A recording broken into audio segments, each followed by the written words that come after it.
Going back thousands of years, tribal chiefs would dress up in big fancy crowns and flowing robes to impress everyone. And that's what the mainstream media does. And listeners tell me, wear a suit, wear a tie every show, have an even fancier studio. And I kind of want to ask the audience. I mean, I can hire a company to come in here and do that, to spend a few $100,000 and to build a big fancy studio, and I can go get $1,000 suits, and I could even have people load my own writing in a teleprompter so I look right at it and do that. But you know what? I'm not going to. I'm not going to. But because that's all part of this fake culture. Sure, it's good to wear a sports jacket sometimes, but that's not what the information is. If I wore a pair of sunglasses today on this TV show, the TV show version of the broadcast, if I did that, if I wore sunglasses, it would suddenly all be in the comments on the video from it when we post it about how I was wearing sunglasses. It's all about the surface of things. And that's how Bill Gates can sit up there and wear a suit and a tie and act real gentlemanly and talk in a friendly, non-threatening voice. And he is basically like Adolf Hitler. I mean, he's a eugenicist on record that says reduce population. You can pull his quotes up. He, quote, used vaccines. In fact, I've got the quotes again today, right out of news articles, right out of video quotes of him. I saw a UK Independent article requoting quotes. What was the headline? Bill Gates says use vaccines and GMO to reduce population. I mean, how much more obvious does it get? But because he's this little friendly guy, and I've talked a lot about this. I've talked a lot about this over the years, that serial killers, it comes out in criminology, know to wear a suit and tie and to be clean cut. And they just can get women in cars with them a lot easier because women don't think a guy in a suit and tie is going to pull a gun on them and say, I'm taking you out to a farm, just be quiet and everything will be okay. Of course, it's not going to be okay. And they get them to the farm and tie them down and rape them for a couple weeks and torture them and, quote, use them up. And the globalists are a bunch of serial killers in suits, openly setting up world government. And here is the alternative media that in every metric is crushing the old dinosaur media. But still, even those of us in the alternative media that is the new media and supplanting the globalist media, the deceptive traitor media, we still, more people I talk to, still marvel at, oh my gosh, you were on Fox Business, Alex. I saw a YouTube and they played a clip of your show on one of those. Congratulations. Fox Business on average has about 75,000 viewers at one time. Congratulations. We've got over 1 million listening right now conservatively. It'll be over 3 million in 3 hours. Million.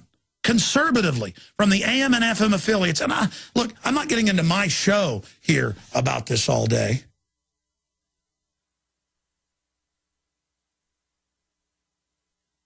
I'm just illustrating it's all a hoax. It's all a fraud. It's all a scam.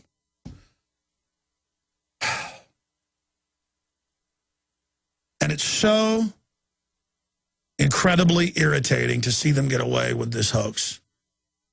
Because even though they don't have any viewers anymore, even though it's a joke, even though they're falling apart and trying to censor the web now and alternative media, because they know, the liars know they're a imploded, rotten husk, a shell, a facade, a projection. They know that. They're very well aware of it. I mean, sometimes they'll say, oh, my gosh, they played a clip of your show on CNN.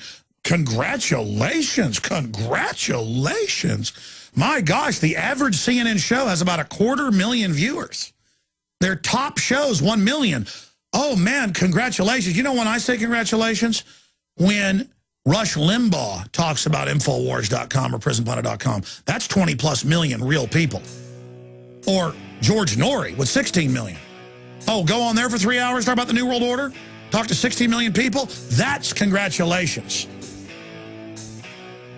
And again, what do they want to do? They want to put fairness doctrine back on talk radio because talk radio is the only old line media that has any big audiences. Okay, I'll cover the news when we come back. Stay with us.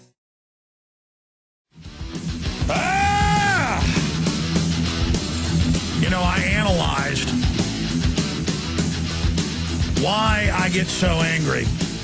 And I intended to actually open the broadcast up today with it just so people would understand my mindset. But it's really simple.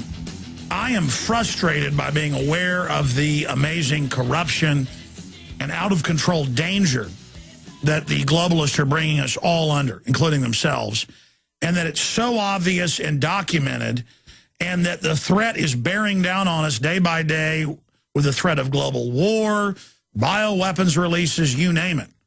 I'm so frustrated that it's just hanging out there, getting worse by the minute, worse by the day. And it would be so easy to reverse if people would just realize the magnitude of it and look around them, that I just get angry. I get angry because it's like having to watch a building burn up with a bunch of little kids inside of it. I mean, I think about if the globalists get their Agenda 21 through, it's designed to reduce world population, according to State Department Memorandum 200 and literally hundreds of globalist documents that are public. I mean, it's public Planned Parenthood funded Hitler. It's public that they're Nazis. It's well, they're the father of Nazis. It's public that it's a bunch of racism. It's public that world government's being established. It's public they're designing the GMO to reduce our fertility. You know, they've got biological weapons treaties, but all these governments violate them and create incredible weapons. You know, weaponized flus, Ebola, you name it. We've talked a lot about that. It's back in the news today. At least there's some discussion about this. Like, why are all the universities producing this? This is a good idea. And then letting people know they have them. By the way, I mean, they'll have dirty money under armed guards at banks behind a big vault, and they've got stuff that will kill over 90% of those it comes in contact with just behind swipe card keypad doors in level 2 containment when it should be in level 4 underground with men with machine guns on the top level guarding it and minefields and electrified fences. That's what level 4 is supposed to have. Underground with containment systems with fire bombs to be released if the bioweapon gets out, barbed wire fences, the inner one electrified with a minefield, and men with shoot-to-kill orders. They just don't have them in those facilities anymore. They guard the big bioweapon stockpiles with that on military bases. Now they've just got it, you know, University of Texas at Galveston on the side of the beach.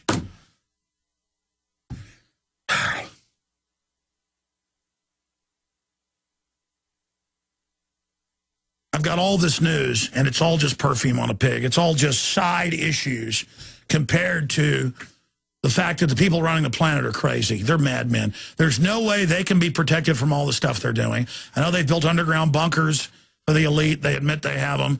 I know they built seed vaults and DNA vaults for plants and animals. I know all that's admitted.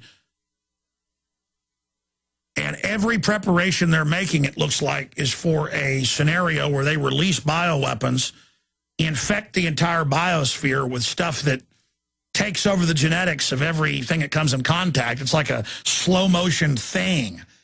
I was watching The New Thing this morning while jogging on the treadmill. And of course, it's absorbing people in a matter of minutes. But the stuff the New World Order designs, it's the perfect weapon. And they've written about this, the eugenicists did, in the 20s. They were saying, we've got to discover the tiny building blocks so we can create the Superman. And by the 40s, the top eugenicists, Watson and others, had I mean, look at all the discoverers. They're all eugenicists. You got to hand it to them. They actually went out, discovered all this so they could play God. And some people say, well, see, they should be in charge. They came up with this master plan. They carried it out. The public is going along with it. They deserve to die. What about me? I know what you're doing. I'm not stupid. I don't want to die. I don't want to be soft-killed. It's so uncool. It's so creepy. It's so out of control. Don't you have any empathy for the general public? And they're like, well, you're weak-minded. You don't have that last attribute that we have of being cold-blooded and actually, in many cases, being hot-blooded and enjoying what we're doing to people. I've talked to so many chemists and biologists who've, contacted me, or I've run into at events, or that I'm having dinner with a neighbor and they're there and they go, we know who you are. That's why we invited you over.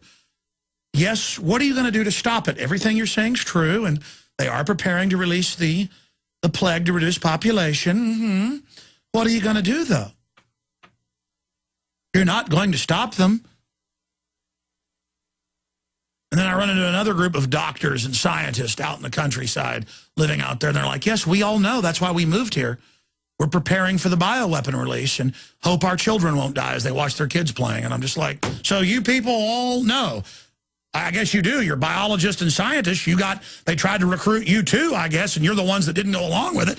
I mean, they tried to recruit my dad because he was top of his class. I mean, listeners, they've engineered the food to sterilize you and give you cancer and give you birth defects and hurt your children. I mean, it's going on all around us. It's horrible.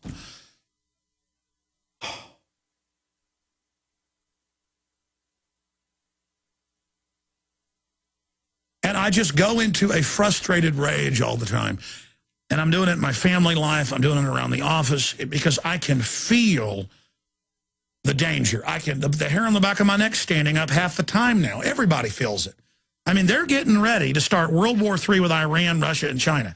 That's mainline publications are saying that that's probably what it'll lead to. They're moving nukes around. The communist Chinese leader, for the first time I've ever seen, says prepare for war with the U.S. The world economy's melting down. That's when they started World War I and World War II. They're dispatching tattletale squads everywhere. It's all over the news that the government's tracking and listening to everything. There's not even a pretense now of the Fourth Amendment. Callers are sending me emails. Callers are calling in. Certainly in Houston, Dallas, San Antonio. The caller called about, have you seen the Dallas Morning News last week? TSA's on the streets of Dallas? And I'm like, no, but I knew they were going to be. And then I was checking my email and other stuff and looking online and comments, and now I learned it's every city everywhere. TSA now on the streets. I mean, I knew it was coming, but bam, baby, federal goons on the streets that are going to start putting their hands on you. I mean, this is hardcore martial law. And as soon as they start a false flag attacks, they're going to shut down my show. They're going to send idiot local police to arrest my butt, probably. I mean, and then these cops that come for me are little victims eating poison food and drinking poison water, and it's all admitted. I can't even hate them anymore. I'm so aware of how all this works. These are little moron victims. And then I look at my beautiful, decent children. I'm like, why don't I just run to the hills, hide out in the country, go to Costa Rica like so many people are doing? Just be in the rear with the gear. I look at the innocence of my children, but I realize that's a lie. They have no future if we don't beat this, if we don't stand against this. But you do think about it. You get frustrated. You get mad at the globalists for ruining your life, ruining your future, just by their absolute competitive nastiness. The worst people, the most intelligent psycho control freaks, compete with each other to get into power. And then they interbreed over hundreds of years. And a lot of psychopathic and sociopathic behavior is genetic. It's been linked directly to two genes. And so it's a super breed of sadists, control freaks, psychopaths, and armies of mercenaries that work for them who are so delusional now, they think some underground bunkers and some seed vaults are going to save them from all their GMO stuff. Their perfect Trojan horse, an invisible enemy you can't see that kills you slowly so no one can figure out where it's coming from. And then you find out that they call it soft kill and have written white papers on it publicly talking about how they're doing it to us. I mean, wow. That is hardcore poor. And it's like almost everybody I know is now having deformed children with, you know, different organ problems, bone problems, all sorts of illnesses, intestinal illnesses, viral, bacterial, mutations, neurological disorders are just skyrocketing. Some neurological disorders have seen 10,000+% increases the last 30 years. Going back thousands of years, tribal chiefs would dress up in big fancy crowns and flowing robes to impress everyone. And that's what the mainstream media does. And listeners tell me, wear a suit, wear a tie every show, having it, and do that. But you know what? I'm not going to. I'm not going to. But because that's all part of this fake culture. Sure, it's good to wear a sports jacket sometimes, but that's not what the information is. If I wore a pair of sunglasses today on this TV show, in the comments on the video from it when we post it, about how I was wearing sunglasses. It's all about the surface of things. And that's how Bill Gates can sit up there and wear a suit and a tie and act real gentlemanly and talk in a friendly, non-threatening voice. And he is basically like Adolf Hitler. I mean, he's even fancier studio. And I kind of want to ask the audience. I mean, I can hire a company to come in here and do that, to spend a few $100,000 and to build a big fancy studio, and I can go get $1,000 suits, and I could even have people load my own writing in a teleprompter so I look right at it. The TV show version of the broadcast, if I did that, if I wore sunglasses, it would suddenly all be